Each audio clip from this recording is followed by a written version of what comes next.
Yani işpiyon kancılık pul iqtisad qılalığanlığını mı köstüdü bir yerde? Sen eğer de o teknolojini oğurlayalığan bolsan, sen 10 yıla pul xərcləməklə bu işini həll qılalaysan da. Şununla iqtisadi ve teknoloji işpiyonçuluq mı moyum. Fakat axbaratçılıqda nəhayət tərs əhvallar var. Onda asan emas. Kinoda bizge pek asan köstüdür. Çünkü bizni celb qılmaq üçün, qızqarlıq qılmaq üçün, kinona pulğa setiş üçün, bizim könlümüzdə neymi tələb qılğan bolsa, neymi arzu qılğan bolsa, aşınınğa layiq, onu biraz sənət halığa əkilib qılıdır. Amma bəzən də ondaq asan emas, həm də ondaq qızqarlıq emas. İşinin içində ölüm var. Yani her işpiyon nimdemiz yüzünün cinini işten bakı bağlap hareket kıldığımız o aslında bir ahval. Bunun hakkında mı nurgun kitaplarıma tep köstü koydum. Bu sayfaları hemisi var. Eğer kızkanla olsa aslında bununla münasebetlik malumatlarını tapqılı buludun. Təsviqanlığını körüvatsılarını. Nurgun kitaplar, yani bütün kitaplar hem de muşunu köstüdə təsviqanlı. Bununki axbarat tədqiqatı ilə münasibətlik yeni bir ufkum var. Bunu pek neyim qılamadım. Bununki İngilizceden tərcüm qılğancaqda axbarat cemiyeti de tərcüm qılımız değil mi de? Intelligence community'deydi. Şununla bunu direkt tercüm kılan çağda aşırı mana çıkıyordu. Amerika'nın akbarat topluluğu da İngilizce onda tercüm kıldım. Bununki manası şu. Yani bir devletin ki akbarat ile şuğulgan kancılık idarı var. Bu idarla birbirisi kanda bir bağ var. Birbirisinden buyruk alamdı amamdı. Oxşaş küçük ilgi mi, oxşaş derecede mi, bulanı köstüdüğün. Çünkü bunu ügünəlləsən, o devletin ki, axbaratının ki, küçünü ügünəlləsən.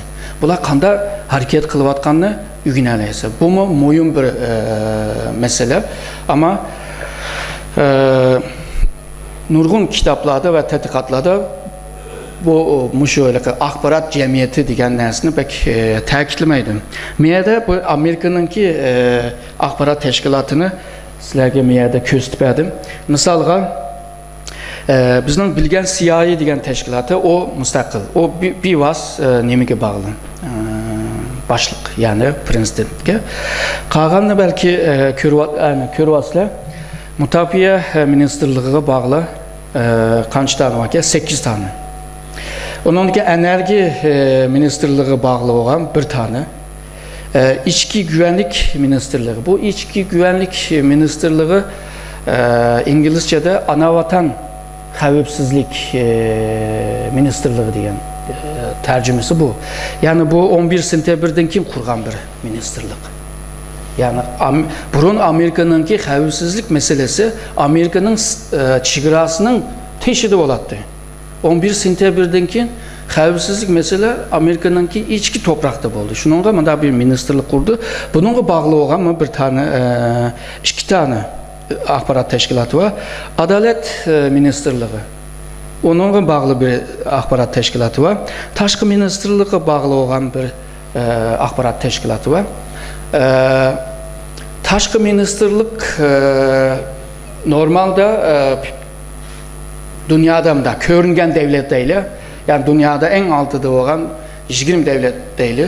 Bu 20 devletlerinin ki içinde şu Taşqı ministerlikte çokum axbarat teşkilatı var. Türkiye'nin kimi şunda. Bunlar farklı, çünkü bunlar diplomat olan için bunların işi biraz asan buldu. Ama bunlar o devletin esası olan o axbaratıyla münasebeti var. Maliye ministerliği bu yerdə mi bir tane var ki? Yani jığıb kelgen çağda, tövəndi körsətkəndə 16 təşkilat var ki. Bu 16 teşkilatga dikkat kılınlar. Köpüncüsü xil ministerlikle bağlı. O vaxtda da bular ortak bir hareket kılış ciddi bir iğirlik, huşalık emas. Bunda bir ahval yaratıdı. Bunu 2001'de 11 sentyabrdan keyin Amerika bunu bilib aldı. Bu bizimki bu 16 teşkilat, yani bazıları kim kuruldu o, yani 10 neçə teşkilatımız, axbarat teşkilatımız maslaşıp işleyemeydi ki. Birisinden haber var, birisinin malumat var, birisinin yok. Misalga şu 11 sentyabr'daki vakasında Amerika'nınki CIA teşkilatı olsun ve başka teşkilatlar olsun, bazılarınınki pilot, lüçük. Bularınınki bir yerde terbiyelengenliğine ve bularının başka yerde neyim değişkenliği hakkında malumatı var. Bin Laden'inki burundan tatipla Amerika'nı bir düşman kılıp nişan kılganlığını mı bilirdi. Ve Amerika'nınki çet devletlerdeki bazı askeri bazılarıma hücum kılganlığını mı bilirdi. Şununla Bin Laden her daim Amerika'nınki malum boğan axbarat teşkilatı taraftan takip kılıngan, kontrol kılıngan. O hakkında malumatı batı.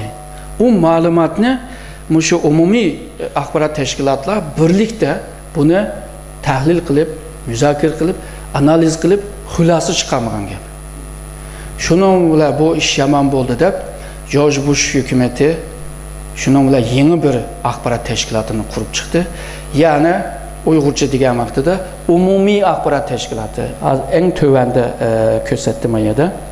Yani Milli Axbarat Koordinatörü deb tercüm kısak oldu. Yani bunu uyuşturan bir teşkilat. O vaqtida ondan keyin asan oldu deydi. Ama şundaq bo'lgan taqdirdimi 16 axbarat teşkilatı hemmisi men teximi yaxshi ish qilman, men teximi anda qilman deb bir rekabetning ichida bo'lg'ashqa ba'zi ma'lumotni balki seninle ortaklaşmaydı belki. Şununla bazı Amerika'nın kinolarida belki sizlar dikkat qilgansizlar. FBI o'zi bilib ishni qilayotgan, CIA kelib nima deyotgan, ondan keyin o nimandagi shtat saqchi idoraniki axborotchilama bu yana kelyapti bu deb bunda gaplar var, shu maslashanmaganligini ko'rsatdi. Shuningga o'tganda men axborot haqida bergan leksiyada CIA'ning qilgan eng cho'ng 10 xatolik degan 10 xatolikni ko'rsatdim. Eng oxirgi shu 11 sentyabr meselesi. Yani dünyanın en güçlü axbarat teşkilatımı xato ish qildi. Çünkü bu axbarat cemiyeti degan bu narsa, intelligence community degan bu narsa muhim bir narsa. Çünkü senin için bu işini ravan qilalish için muhimdir. Bir de başka devlet eğer de muşu hakkında müştak bir gözlem, tahlil kıldıgan bolsa, senin devletinin ki axbaratının aciz veya artık tarafını mı tapalaydı. Bu bir kuruma. Ayadan cıhnaz tapqılı buludu.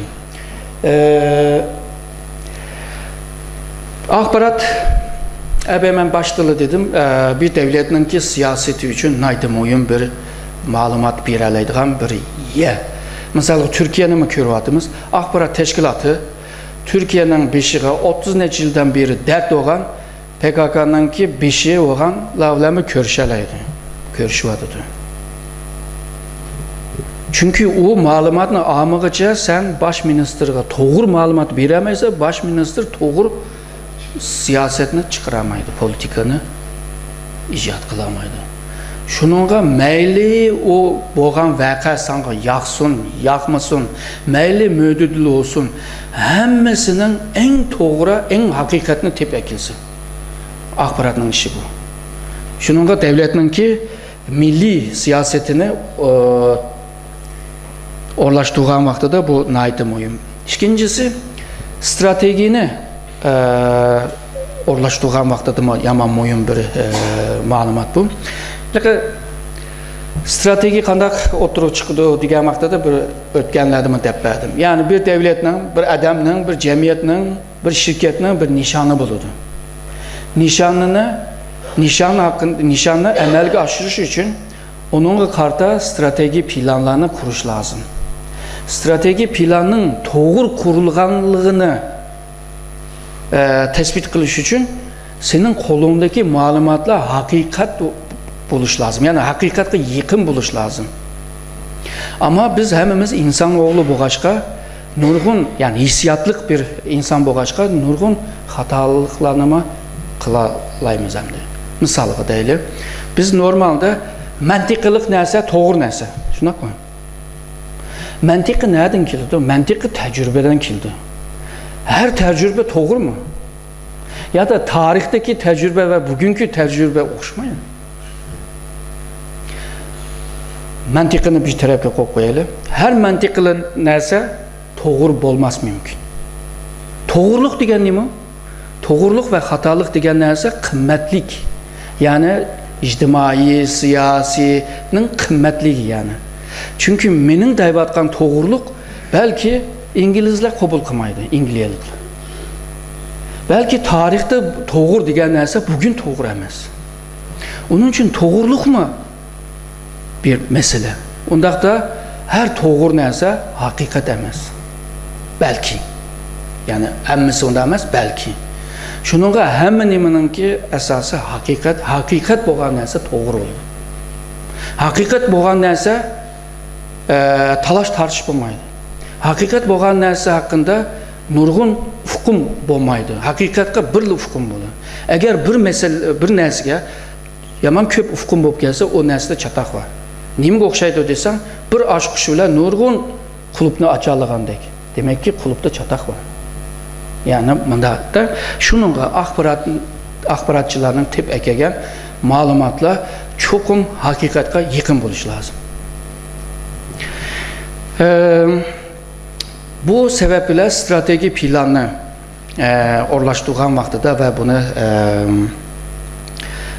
yazıp veya oylap çıkan vaxtıda senin malumatın çoxum doğru buluş lazım. Yani hakikatka yıkım. Bir hata qilib qaldın mı, mangan yolların çataq olur. Meyada yani bir meselene deb ötey. Bu ahlaki mesele.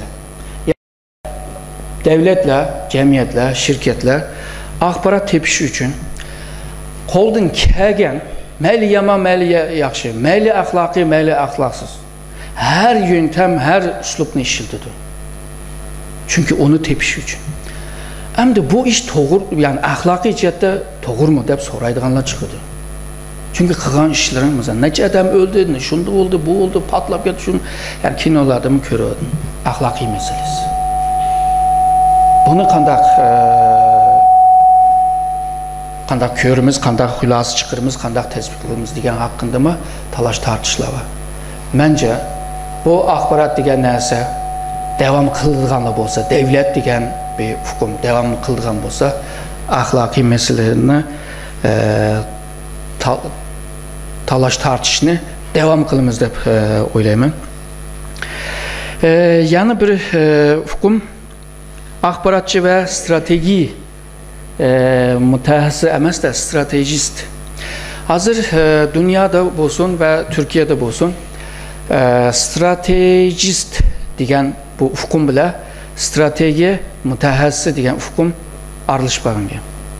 Stratejist degan kimlar desak, misolga Napolyon, misolga Atatürk, misolga Mao, misolga Lenin, misolga Qırmanlıqlarını bir devlet halqa ekegan, onun fikrini yaratgan Bismarck. Çünkü bular stratejini zaten bilgen ve onun icracısı bular. Pardon, icra qılayotgan haq bu. Shuningga strateji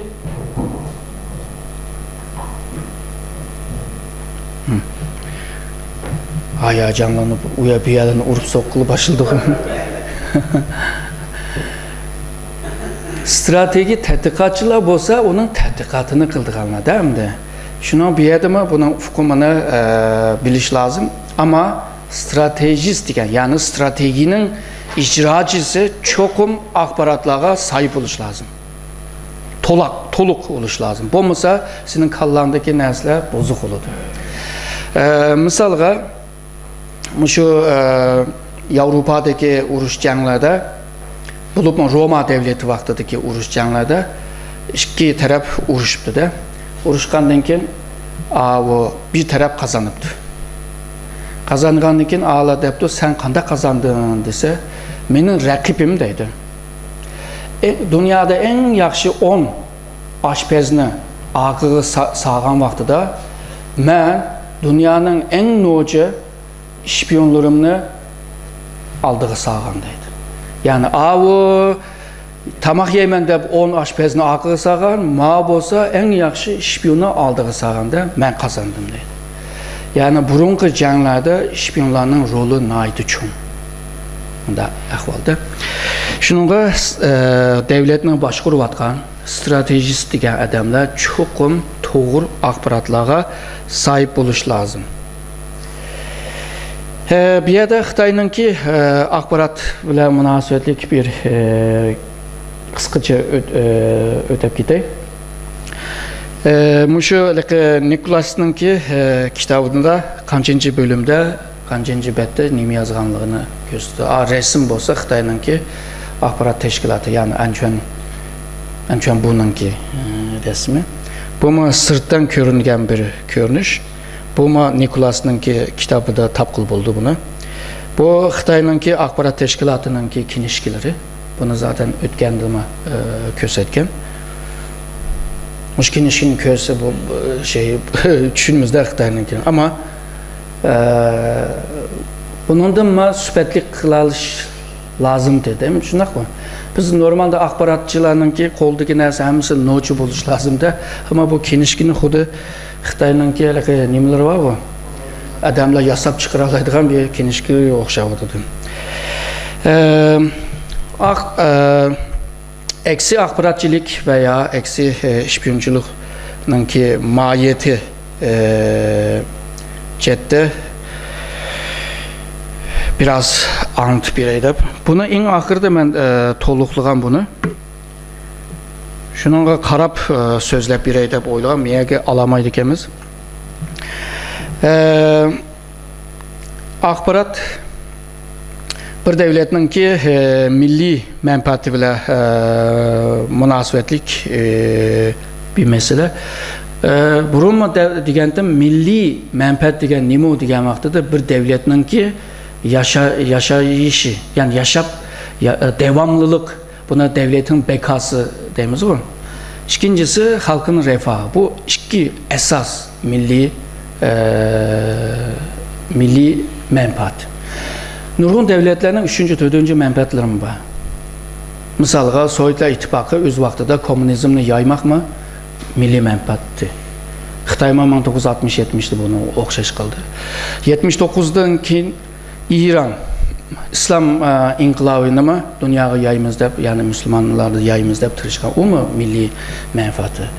Misalға Amerika'nınki insan hakları ve demokrasini dünyaya yayış mı? O mu Amerika'nınki milli mənfəati? Bu milli mənfəat boğaçqa, milli mənfəatə qarşı onunki siyaseti mi buludu? Şununla biz devletin milli mənfəat cəhətdən Amerika'nınki Otur Asya'da, Otur Şərqdə demokrasi, insan haklarını yayman digən siyasetini acətdən oylamaq lazım. Çünkü o devletin mənfəati. Şununla bu axbarat mı bu devletin mənfəati üçün nəydi mühümdür. Eğer de bunu yaxşı qılamağan çağda hem devletke hem milletke ziyan bəgən buludu.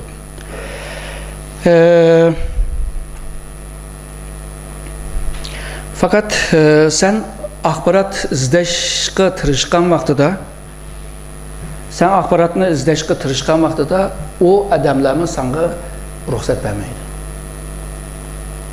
Bunun için seni aldığını toraydı. Şununla axbaratçilik ve eksi axbaratçilikin uruşu başlaydı.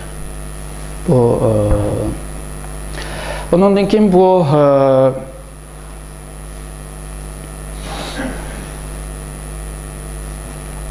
Bununki nimisinin hukumunu başlığı dep boğan, yani senin axbaratçılığının aldığını tosaş için kılgan bir faaliyet boğanlığını sözlügendim. Bu tür axbarat ve eksi axbaratının ki uruşu bazen kansız göründü ama nayda da vahşi buldu. Çünkü akısı devlet boğanlığı köpüncü zamanda devlet cim turvalıdı. Mesela ben senin işpiyonlarına tutu aldım. Ondan keyin sen bizde mışına yamanlık kılıyorsa diye vaxtıda devlet biz okumayımız bu. O şunda kıptı mı? Depla nim kılıdı. Şununla devletlerin arasında köpüncü zaman bunu çigradan çıkırıyordu. Yok al. Sen bizdeki yaxşı kömügen adamlar depla çıkırıyordu. Bu bir xil. En köp xili qandaq oldu degan vaxtıda sen acı Xitayning şpiyonu mu? Sen tutuldun mu? Tutuldum. Nima o'ylayapsa, o'lamsa, tirilamsa. Ondan keyin bu şpiyon nimani xolisa shundaqlarni berib, sen bizning için ishlaysa deydi. Shuningla bu şpiyon o'ylab, to'xtab tura. Bu yoqqa o'tib ketay deydi. O'tib ketsa hech foydasi bo'lmaydi. O'tmesi lazım-da. Bazı şpiyonlar macera perez deyimiz qo'yilgan, maceranı yaxshi ko'rdi qanaqa. Hem sana hem onun işlep bireydi. Hem senin pulunu alaysa hem anınki pulunu alaydı. Şununla bu koşt şpiyon buldu. Yani birisi olsa bulağı teslim olmay durup özününki axbarat teşkilatı işləyirdi ama nimelerini, malumatlarını bu tarafga yollab berdi. Yani devletle bir şpiyonu tutuvağan vaxtıda onu paş qilib, gezilerde çıkırıp onu varan-çurun qılmaydı. Bolsa onu sitib aladı. Bolsa onu işiltib aladı. Bu bir xil. Yani bir xili ben senin işpiyonluğunu bilib aldım. Ama seni paş qılmayman. Çünkü sen jügreysen bu axbarat izleş için. Neye basan ben senin ağın egişip barma, bağan yerin ne ügünüp alma, nime izleyatkanlarına ügünüp alma, kim bile köreşkenliğine izleyip alma, belki köreşken adam bizninki moyum adamlarımız. Bizning moyum adamning şpiyon bo'lganligini ya da emasligini ben tapalayman. Shuningga ba'zi şpiyonlar meni bilemedi deb lag'aylab yurgan bile aqsida onunla egeshgan şpiyonlar var. Shuning şpiyon ve eks şpiyonluqning uruşu naytı ciddi bir ahvalda. Qanda vaqtida onu paş qildi ve xalqaraga xabar olib chiqib ketdi degan vaqtida bazı devletler şununla açığı kelib 10 şpiyonu tutuplama yok al qo'g'ilib etdim deydi. Şununla atirapma sen menen 10 şpiyonu aydıgan bolsan ben seninki 11 şpiyonunu aydıdım deb. Manda vaqtlarda o'ttirg'i chiqdi. Misalga 2 yil avval Rus ve Amerikada aşnaq oldu. Amerikalıklar bildi o şpiyonlar. Nereye bağlan, neymiş kılgan, nerede su içken, qaysi oburuna göre hemen bilin. Ama paş olup kaldı, paş olanırken tüzemigenlikken senin şpiyonlarını sen ilip get, benim şpiyonlarını kaytırıp edip. Şununla Türkiye nurgun devletlerinin şpiyonu yaşaydıgan yer. İstanbul, Ankara. Cık şpiyonlar var. Türkiye mi bunun bir kısmını bilirdi, bir kısmını bilmeydi. Bazen şpiyonlar var, vaxtınca kelgan şpiyonlar var, ularını bilemey kalıdı. Bazı şpiyonlar bir iş için kilidi. Belki küçükten bir iş. Kilidi, onu bilemey kalsın. Ama bir 20 yıl qalğandan keyinla oya bir yerden ondan keyin onunki purğa çıkışqa başlaydı. Ondan keyin tep alıdı. Tep alğandan keyin mening için işlemse, işlememse degan gap çıktı. Ya da sen jügre ve ben senin hakkında ekşip başka malumatını tapaydı. Çünkü bizdenki mesela bazı ballar deydi. Ya bu Xitayning şpiyonu Türkiye neyim qarab durdu? Hemimiz bilimiz bunun şpiyonluğunu. Çünkü Türkiye onunla ihtiyaç var. Onun için bir yerde yaşaydı. Çünkü düşünüş ters şuna koy bunu. Ama bu kaydı maşında bu devamdı. Casusluklarının faaliyeti aslında dep ötüm nurgun sahalarda. Siyasi, iktisadi, teknoloji, askeri her sahada faaliyet kılırdılar. Bulubmu şu elektronik və digital axbaratçilik nəydi avıb getdi. Bu cəhətdə bir misalını bərdim. Vaxtım bəkləyim qıpit vardı, çapqanlayım qılay. Bunun ki bazı tərsliklər var. Bunun birkancı səbəblərini göstərdik. Yəni o deminə əvvəlki kitablarda göstərkən səbəblər. Misalға kitablarda yazğan səbəblərini. Misalға bəzi şpiyonlarının ki kimliyi nəydi, mürəkkəb. Kəlgən şpiyon profesör. Ya da kəlgən şpiyon ticarətçi. Ya da kəlgən şpiyon bir ayal kişi. Bir sənətçi, bir nakşçı. Biləməyimiz. Bəlkə modacı kiyimlərini tikib modasını işlədim. Biləməyimiz. O anıda maaşını qılış mümkün. Şununla kimlik cəhətdə biliş biraz tərs. Onundan oxşaş mədəniyyətinə, millət oxşaş, din oxşaş, tarixi oxşaş, bunda bir iki devlet olub qaldı, məsələn İngiliz və Amerika. Misalға Tayvan və Xitay, misalға Kore və Cənubi Kore. Bunların ki arasındakı bu şpiyonluqlarını tepiş tərsdə. Çünki zaten iki devlet bir millət. Bu millətlər bir-birisini tepişidir, bir-birisiyle görüşüdür, bir-birisiyle. Onu tepişmə asan olmaydı. Misalға Tayvanın şpiyonları Xitayda mı yaxşı fəaliyyət qıldı? Şundaqla Xitayın şpiyonu Tayvanda mı yaxşı fəaliyyət qıldı? Bilik də həmsini bir-birisini bilələydi. Bu mu bir xil tərslik? Mən dəb ötkəndək bəzən senin şpiyonunu çətəldir ki, axbarat təşkilatı sitib ağam olsa, sən biləmək qalsa və bir yerdə pinsiyaya çıxıcı işləyən olsa, o zaman senin malumatın həmsi kitib ağam olub da. Həm də bu xil ədəmlərini qandaq qılış lazım. O zaman devamlı kontrol, devamlı tekşürəş, devamlı akıl kırış lazım. Onundan kim pulusunu yaxşı bilirsə, ailəsini imkanlarını tanıyırsa, o pulunu deyib ailəsinin ki, oy balam yesilği baramıdır, o bu pul o demesin. Onu demək maaşını qısın deyib, şununla bundaq adamlar maaşı mı yaxşı deyəmdir. Bunlar çandolmaya iş qılır. Mən dedim, amma hər bir casusunun, hər bir insanın ki bir bahası var dedik o. Bunu tosaşmək təs. İnsan xil-xil arzusu buludur. Əgər senin o arzunu bilib qalsa, onunla qarab iş qılıdır. Çünki uyku kəgən adamın beşiğamda çanım domay, sılıq bir yastıqını qoyub bəlsən, o adam xulaqlı qalır da. Şunun oxşayır. Şununla buma onda asan eməz. Onundan ki bu şpiyonlar, mən xəbərci eməz, xəbərci o başqa o, elə ki bizdənki xalq tilimizlə işdir o. Onundan başqa şpiyonlar, bunların ki alayidlikləri akıllıq, bilimlik, elə ki hamaydı, hayacan, mandaq tərəfi var.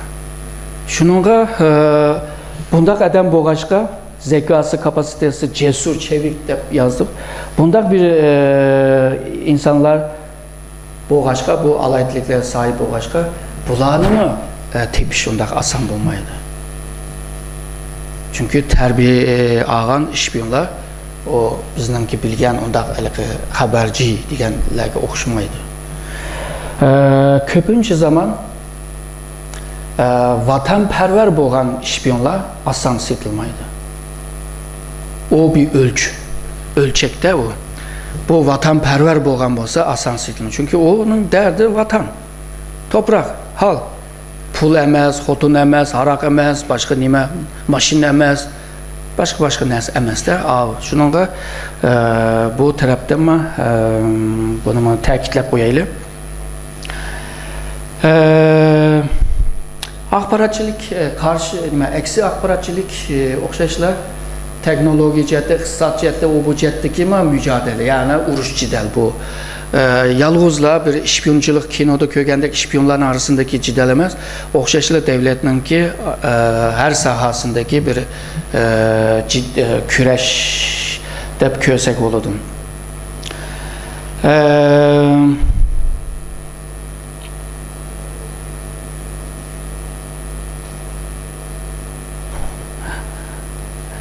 hızlı gelişen degen yani huzlu gelişen de bir hizbdir. Artık bu teknoloji nədir ki bardıqanlığını biləməyimiz. Belki bu hazır teknolojiden biraz xəbər baballar köpdür. Mesela kompüter teknolojisi, o kol telefon teknolojisi. Nə ki bardıqanlığını təxmin qılmaq bək təz. Şunu da çaqqan tərəqqi qılvadıdır. Bu çaqqanlığı əgişəməsən, mən də deyəndək pulun bolmasa və bundaq adamla yetişdirəməsən, bunu bildirəm.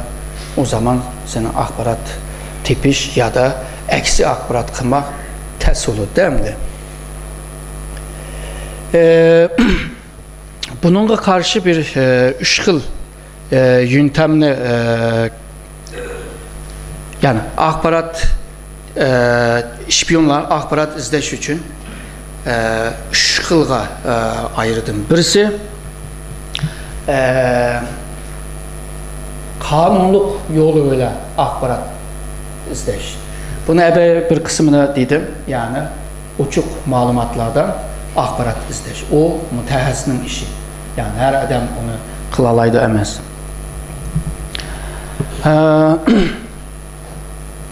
Bulubma bizden bugün teknolojiye tayinib durub bunu qılalaydı. Bu tür adamlar köpünce analizciler. Çünkü bunlar aşağıdan tapalaydı. Uçuq malumatlardan o axbaratını izləyəndə o axbaratının doğruluğunun və işqi yaraydığan, yarmaydığanlığı və bugün yarımız əyət yaramadığanlığını bu analiz metodlarıyla bunda bir axbaratını yığdı. Bunda qədəmlərinin ki bir alaydılığı xətərlik olmaydı. Çünkü bu işini üniversitede mi qılalaydı, öydə mi qılalaydı, işxanada, tədqiqat mərkəzləri, işxanalarda mı qılalaydı. Çünkü bunda adamlar tutulmaydı, xətərlik olmaydı. Hazır bundaq adamlar köpəyi vadıdır hazır. Yani her tədqiqat. Çünkü mən də dedim, uçuq malumatlar %85 istihbarat axbaratını təşkil qılıvadıdır. Çünkü bunda adamlar hazır köpəyi vadıdır. İğırlıq tərəfi analiz qılış. Bununla yüksek uzmanlıq, yani profesyonel buluşuna ihtiyaç ve sanğa bəlgən ziyan bolsa tövələk. Yani o senden axbaratlarını yığdı o yöntem bile. Sana bəlgən ziyan bək çox əməz. Tövən dərəcədə bir ziyan. Çünkü bu malumatını sen oturuq açdın. Seninki gazetdə, jurnalda, kitapta, radyoda, televizyonda, bəlgəndə uyadın. Şununla ziyanı az kildi. İkinci xılıb olsa bunun tərcüməsinin gri külrəngmə? Külrəng axbarat metodu. Bu nimo deyəndə kanunluq və kanunsuzluğun arasındaki kısım. Yani biz normalde Uygurca'da akçı kökçü deyimiz, ak ve kök. Qərb devletler ak ve kara deyib ayırdı. Ak ve karınınki arası külrəng. Yani ak mı əməz, kar mı əməz, oturdu. Oturdu yani bunu biliş təz. Aklı olsa asan tonuyumuz, kar olsa mı asan tonuyumuz ama külrəng olub qalsa tonuyamayımız. Bu nimi bu? Qaysı tərəfki qaraydı?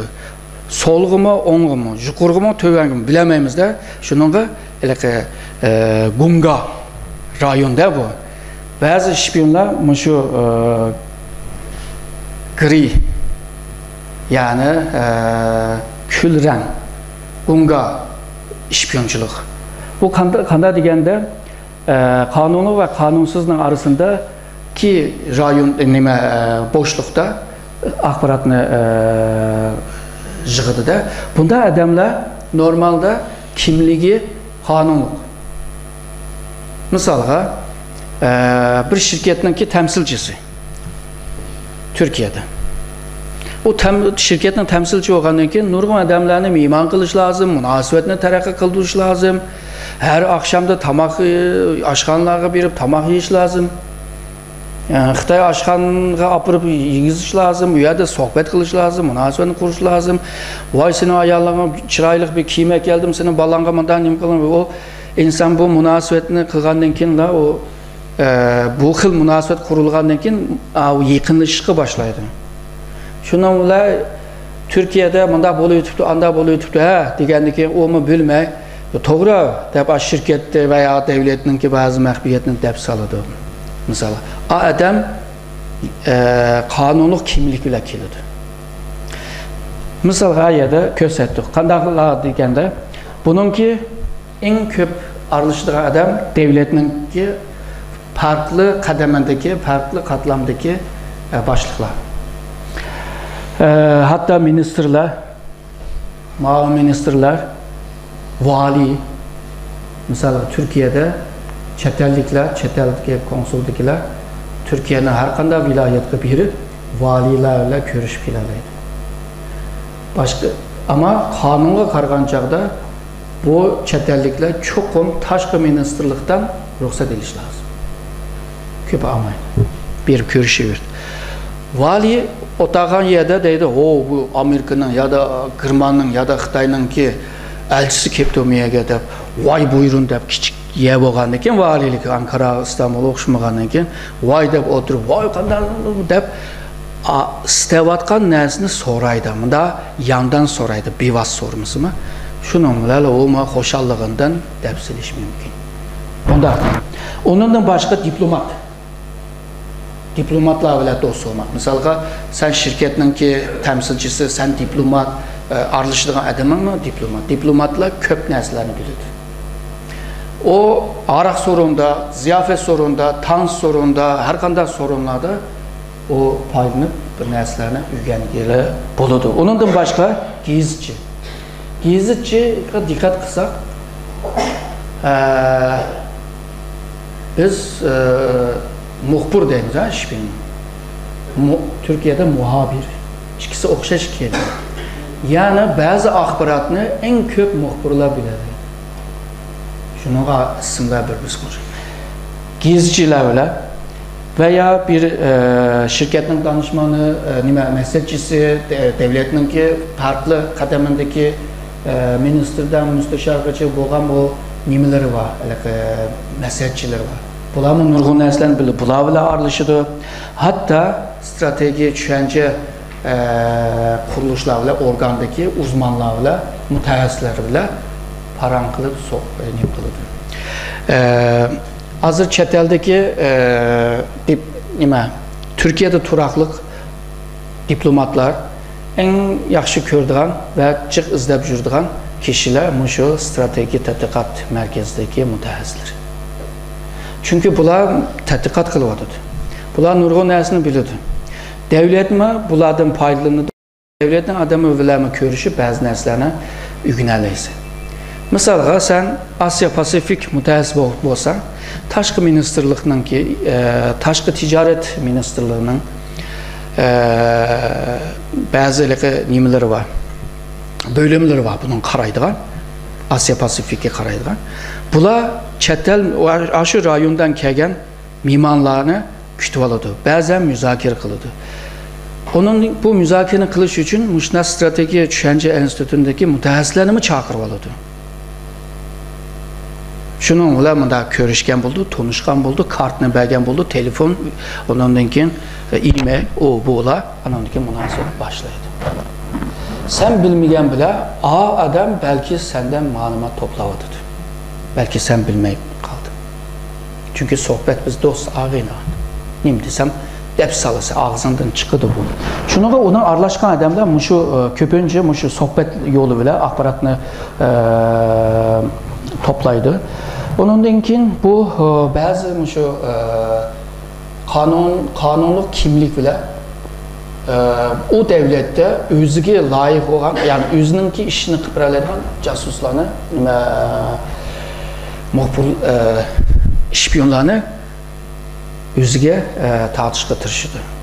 Nurgun adamlar var, şu işpiyon buluşqa hevesli, o bulağa heves, o kitabın hata oxub, kinolardan doğru düşünəməyən adamlar var. Mənim işpiyon buluq gəlmən deyib, heves ilə ketib qaldığanlar var.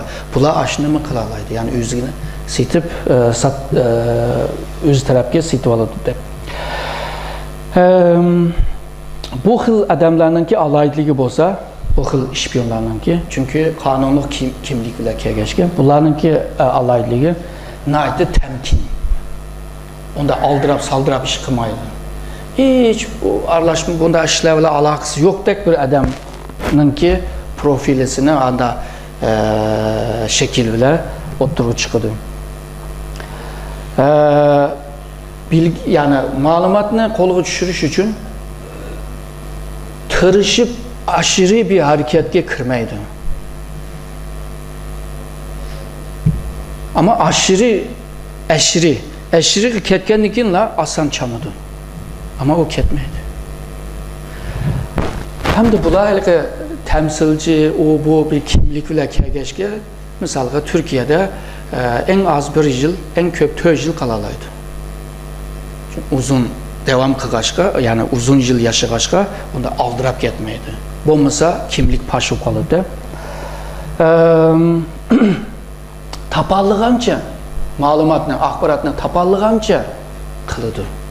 O bek o'zini chandırib qilib ketmaydi. Fakat bundaq odamlar naydi muhim, nazuk axborotni topolmaydi. Bundaq odamlar.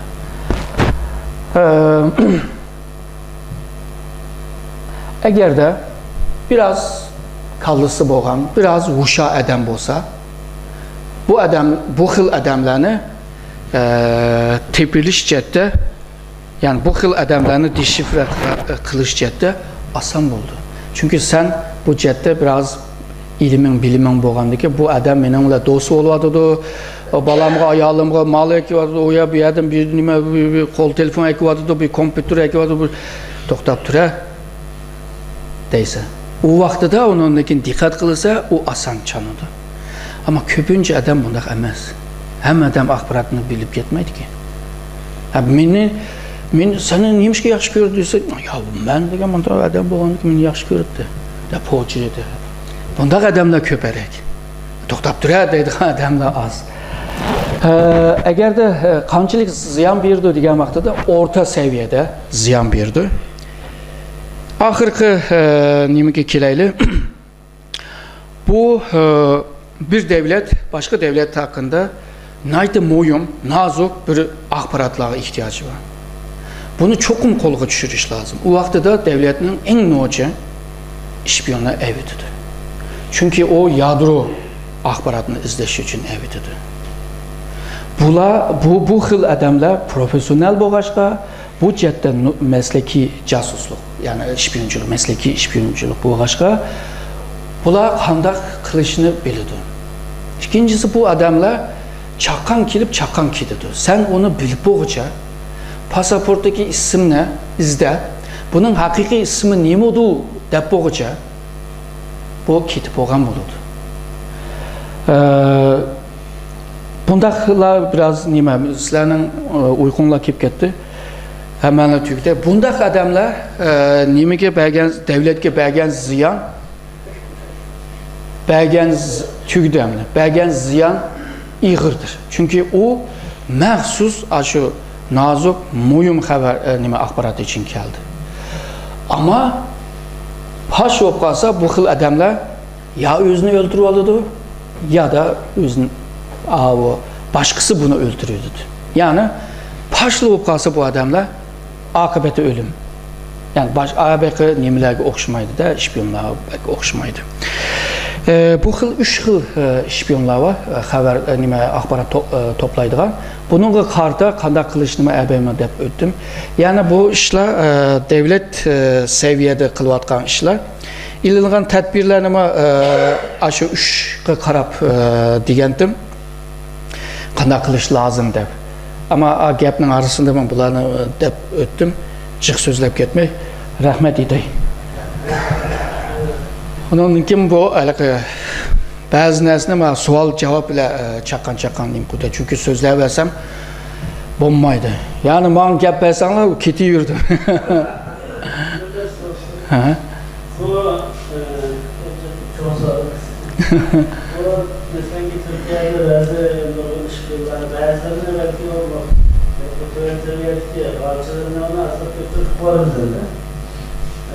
Bazıları güvenimiz da mesela siz yani gümüş tutma yalanında da yalanlar.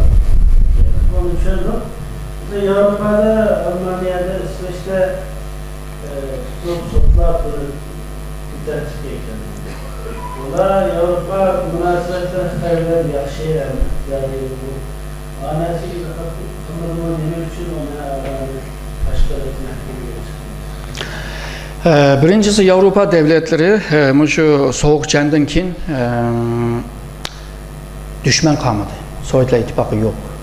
Şununla bular asasen iktisadını güçlendirip halkının refah seviyesini güçlendirişini esas algan. Şununla kengiyip bu bulalım. Hem de biz gibi işbirliği kengiydi bu.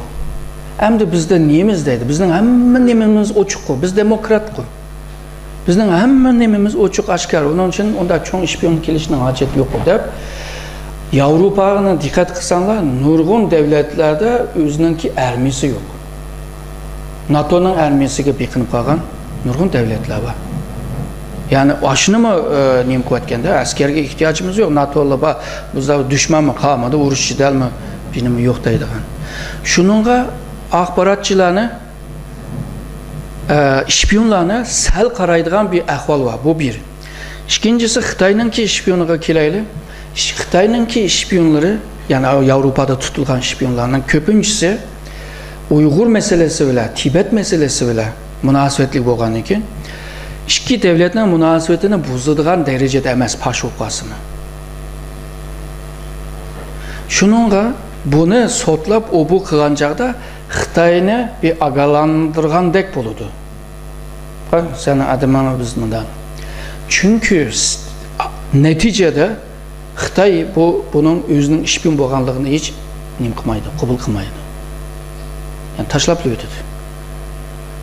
Hem de Xitoy bilan iqtisod jihatda, siyosiy jihatda, rayon karakterlik müzakere yani xavfsizlik müzakerede kozurunu güçlendiriş için Xitoydan biraz üstün turuş lazım. Şunu Xitoyni iqtisod jihatdan, siyosiy jihatdan, xavfsizlik jihatdan üstün turamaysan. Onu bozak qılamaysan. Hiç olmasa mandak bir bozaklik bile üzerinin müzakere kılıvatkan cereyandaki bir üstünlükünü kazanışının ki yolu.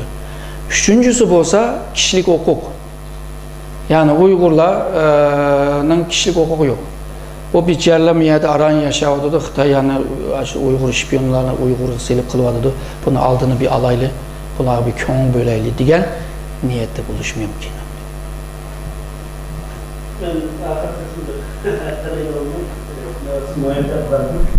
Bu mesela Avrupa'da şu Uygur işpiyonlarından çıkan Edirne meselesini aklı kaçağı ya benim başlıkım diyen gibi ölçüyaptı diyen gibi engelime aklı attı. Yani bunu büyük olan yani belki biraz yapmam. Ama bu nesle Türkiye'de yüzgörüş ihtimali var. Çünkü cemiyette ticaretçiler Türkmenleri Kutay ve yaptırarlar. Başkırtılar bizde uzak durmanı var. Aranızda sineği var. Birileri güreştiği yer teşkilatlarda Osmanlı'nın kararını hukuku kuran ise mesela teşkilatlar bunu sevdi. Mesela şu var herhalde, İsveç'e etkilerler. Şu eks teşkilatının rehberi var sizde. Mesela yer konusu çok şuna bilgine. Ya rehber verilen varsa, mesela Türkçülük koçlar, Türkçülük tutsak falan ise yani bir anlatmak gibi de elinde böyle olmaz, fayda diyen varsa. Bundan sonraki nedense karşılıklı düşman çıkınca imkaniyetleri var, işletken teşkilat, çalıştır, takımı kuşluk, yani bilemeyenlerine etrafı edenler var. Teşkilatlar, Uygur teşkilatları bundan bir ahvalda kanda karıştırıyor. Veya karışık sonuna, yürümeyi, Uyguran'ın gibinden var, duvarını lise konularıyla benden kestirebilir, cihatlar sırayı çıkandı, buna esnada o teşkilatınki rəhbərimi ixraq qılmadı. O işpiyonuma taşıb etdi. İşpiyonunki akıbəti nə idi biçəri? Ya üzerinin devleti sahip çıkmaydı ya da senin olan münasebetlik olan kişi mi sahip çıkın? Çünkü hem adam senden kurtuluşu tırışıdı. Rəhbərlər çoxun an buluş lazım axbaratta. Toğra siyasi faaliyette nurgun yöntemler var, metodlar var. Bir tanesi bolsa Xitayning şpiyonları bilan sohbet ve görüşmek. O Xitaylık devlet bile teşkilat mında bivas köreşmeydi. Eğer de en ahırkı noktaya kelse o vaxtda da görüş, normalde görüşmeydi. Şunu da arasındaki adamların işildiği, aracını işildiği. Bu bolsa şpiyonlar oldu. Şunu rehber biliş lazım. Toktap da bu mıdan kılan bolsa bunun arkasında Xitay'nınki şpiyon teşkilatı ve da biliş lazım. Onu anlaş lazım. Hem de teklifki qarab, o işini bolsa, şu başquruş heyeti ilə müzakirə qilish lazım. Bu yerdə bir karar eliş lazım ve 5-10 adamın ki ortak fikri veya göz karış. İnşallah söhbətimiz həmələn faydalı oldu deb oylayman. Bir müşahidə axırlaşdı. Əmələn rəhmət, Allah razı olsun. Vel asr innal insana lafi xusr illa allazina amanu ve amilus salihat ve tawassaw bil haqqi ve tawassaw bis sabr. Esselamu aleyküm ve rahmetullahi ve berekatuhu.